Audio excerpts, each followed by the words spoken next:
but I'm not knowing otherwise. So as you provided me the floor is yours. Yes, sir.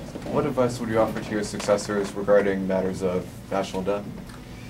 Offer to my successors as a matter of national debt to hold fast to what I've accomplished in my 8 years.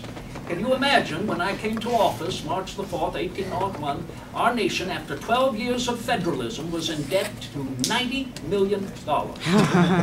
$90 million, extraordinary, is it not? Yes. Oh, yeah. Happily, I had the advice of the eminent Swiss financier, the man whose family have been eminent bankers in Geneva for generations. Do you know of whom I am referring to? Our Secretary of the Treasury, Monsieur Albert Gallatin. They say Monsieur Gallatin has quite the opposing point of view in our nation's finance from Hamilton.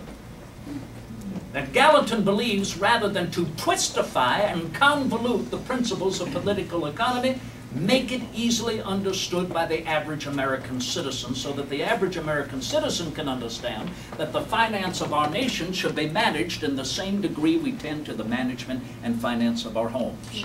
This is one of the reasons why for 8 years Gallatin had printed in our nation's newspapers weekly columns to help enlighten the American citizenry, to help them deal more directly and work more directly with their bankers, to understand the nature of deposit and how money can work for you, to understand essentially the wisdom of Adam Smith, that wisdom flaunting in the face of mercantilism, the idea of strong corporate bodies held in the hands of a few, boards of directors, that Adam Smith emphasized in his work, The Wealth of Nations, capital.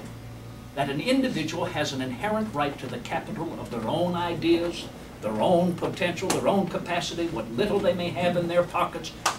In fact, an American term, to capitalize in that regard.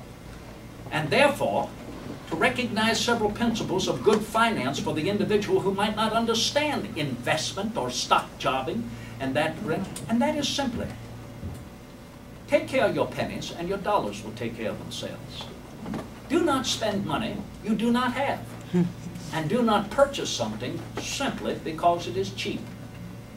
By those 3 principles of good personal economy, should ever the national economy go bubble, you will still be solvent. Do you know that eradicated the $90 million our nation was in debt over 8 years, and we now have a surplus of $900,000. That is what I pass on to my successor.